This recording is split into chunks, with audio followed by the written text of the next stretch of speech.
Naive realism is a philosophy of mind rooted in a theory of perception that claims that the senses provide us with direct awareness of the external world. In contrast, some forms of idealism assert that no world exists apart from mind-dependent ideas, and some forms of skepticism say we cannot trust our senses. Considering these propositions right away, a few things should be clarified. First off, it's interesting to note that idealism is associated with the interconnectivity of reality with the mind. In philosophy, idealism is defined as any of various systems of thought in which the objects of knowledge are held to be in some way dependent on the activity of mind. It wasn't labeled that way by accident, and certainly not with the best of intentions. The label idealism sets the tone of a negative connotation. The purpose here is to demote the truth into being considered a falsehood in favor of a false description of reality, which will be more conducive towards keeping people in ignorance, the motivation of which is to constrain them and reduce the amount of control that they have over their lives, so as to make them more readily available to be manipulated and used towards a selfish end. So dig how this got accomplished. In considering how this may have gotten started, we can see how the interconnectivity of reality and the mind got associated with the word idea and then labeled idealism, as anything that is going on introspectively is conflated to the thinking process. And this conflation is what indirectly implies that reality cannot really be connected to the mind, and that this assertion is merely an ideal. It indirectly implies it, for quite obviously, thoughts in a thinking thinker's head don't have any impact on reality. Hence, how could reality be dependent on a mind? Hence, reality and the mind become two different things, with reality operating externally and independently from the separated subjective, which reacts to the reality with thoughts, concepts, or ideas, all of which are produced by thinking. And from here it continues to go downhill, as the implications of the definition of idea is expansive and can also be included to mean existing only in the imagination, which is what highlights a division of the so-called real and the imaginary, a dichotomy of which suggests that what is real is extrinsic and what is imaginary is intrinsic. And to further compound this conditioning, idea is related to the word ideal, which insinuates a meaning of desirable or perfect, but not likely to become a reality. And of course, this further reinforces the lie, as the interconnectivity of reality and the mind is now correlated to a subjective concept about some unrealistic state of unattainable perfection. From here, the false premise gets underway, and mental slavery begins. It's nice that the skeptics suggest that we might not be able to trust our senses, but as is usually the case with skeptics, they offer very little else of substance, other than distrust and suspicion. But hey, that's their job. A skeptic is a guy who likes to hang out with philosophers, doubting and ridiculing everything, while never arguing a position of his own. But it helps keep the philosophers sharp. And the skeptic may be on the right track by casting doubt on how much we can trust the senses. But he doesn't take it any further than this. And so this is where I step in to expound. Direct awareness cannot be provided by perception, as perception is a process by which energetic properties are converted into sensory information. This is why sound, vision, taste, scent, and sensation don't have any existential substantiality independently of the perception process. Never mind whether or not the falling tree makes any sound if no one is around to hear it, as there isn't even a tree if no sense organs are around.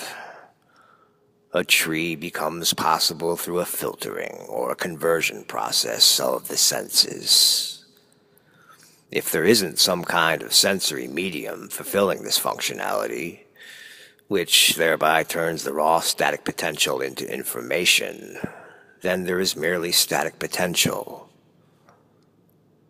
Wondering if a falling tree makes a sound if no sense organ is around to convert these energetic vibrations into a sound is similar to wondering if images on a film strip have any existence when the film has stopped playing, or if certain stages in a video game have a sustained locality when the player has moved into a new area.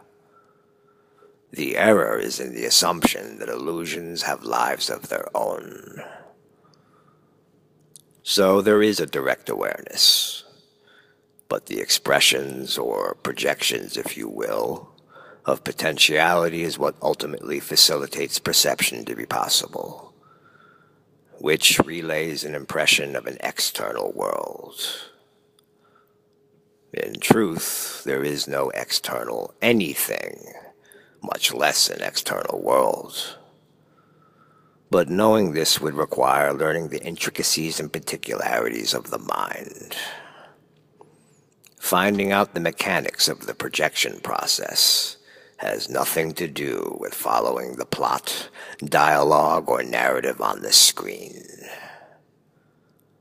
When we follow the source of attention to its origin, what is found facilitates an understanding that what we are is not an inventory item, nor any appearance in the field of perceptibles.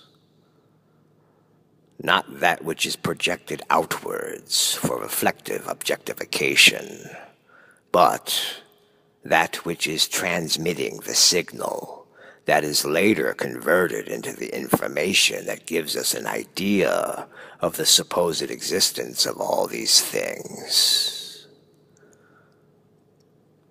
Not being able to recognize this truth empirically, as in to become centered in the awareness of this configuration, detached from the ego, which is also part of the projected stream, is the impasse which prevents us from being able to take things to the next step. Throughout the ages, in the past few decades in particular, with the advent of New Age thinking, space exploration, and the technology era, there has consistently been talk about the coming of a new tomorrow, of consciousness evolving to a higher level, of civilization reaching a refined state of higher intelligence and efficiency.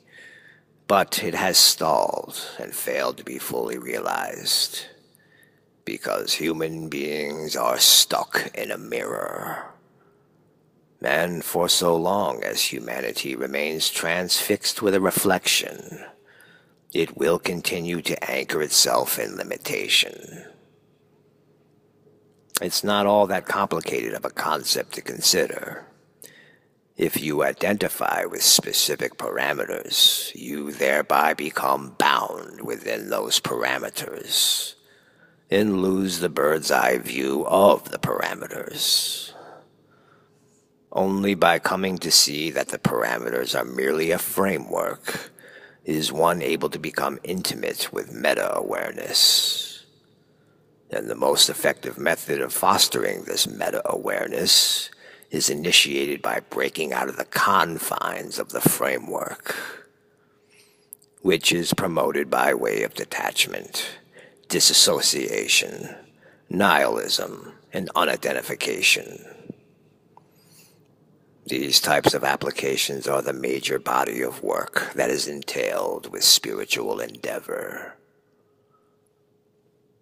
Unlearning, which is the primary functionality of nihilism, the gradual process of negating all the false attachments that enable a state of delusion. A state of delusion which is characterized by severe self-imposed limitation that develops as a result of awareness becoming mesmerized by illusory projections, which then get continually confused with an idea that these appearances are some kind of separated objects, which then establishes the false sense of self, aka the ego, and the inability to recognize these appearances as projected aspects of the true self. It brings to mind the old monkey in the mirror test. The mirror test, sometimes called the Mark test or the mirror self-recognition test, is a behavioral technique developed in 1970 by psychologist Gordon Gallup Jr. as an attempt to determine whether a non-human animal possesses the ability of self-recognition.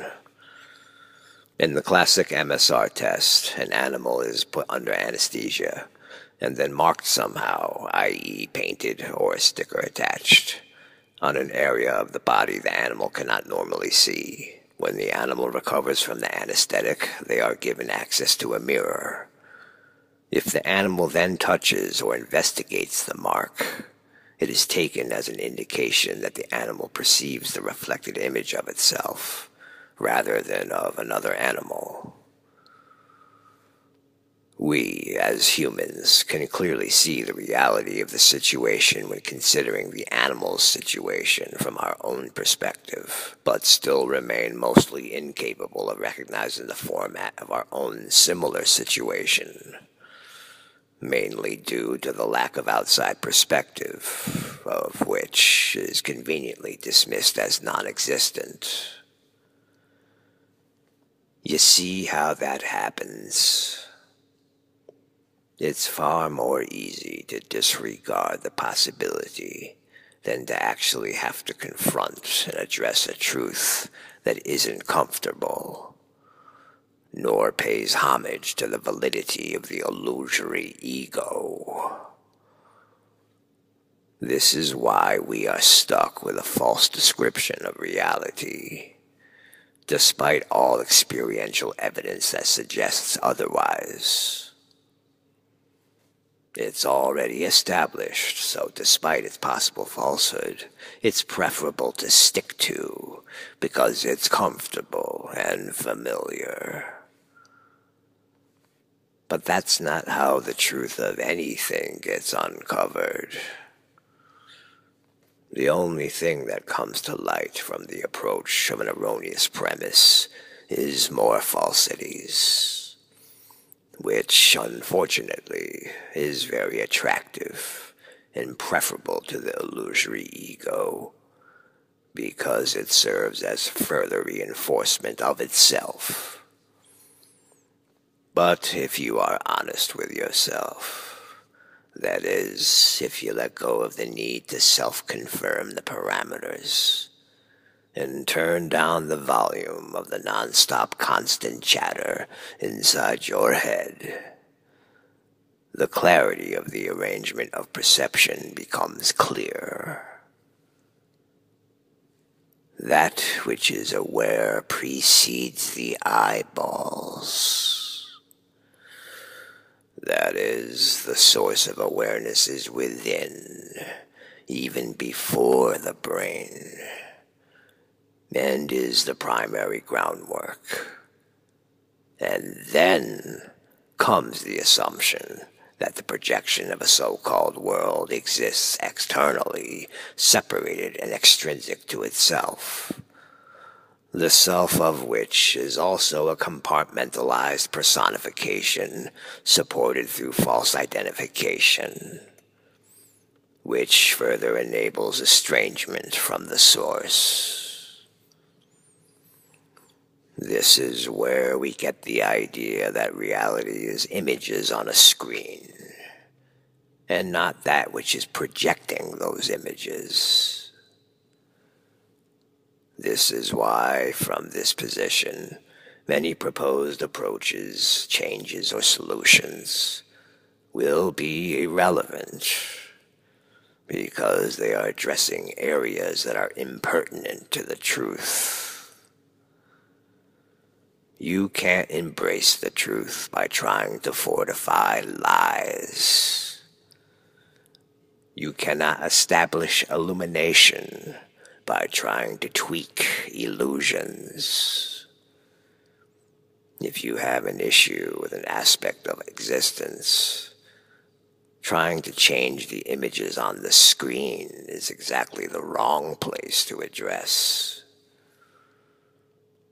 Much as with the previously mentioned MSR test, when a human being begins to investigate introspectively, it is taken as an indication that awareness is beginning to become aware that the ego is a reflection of a projected aspect of the true self, rather than of a separated manifestation. Once this is truly seen and understood, the path of truth becomes clear and everything will fall into place. The transition may be difficult, as everything we thought we once knew about reality will get turned on its head. Breaking through can be madness for sure, as it involves the release of attachments, the shattering of identifications, and stripping away layers of false conditioning, which, from the vantage point of the one who is immersed in these layers, can potentially be a very distressing, anxiety-fueled experience. But after this phase has run its course, which might take very many years, or sometimes not at all in a whole lifetime, there will be a post-breakthrough adjustment. From here, it can be appreciated that much of the madness was the resistance itself, as much of the difficulty lies in the unwillingness to succumb to the temporary chaos that can arise from letting go of the false description of reality.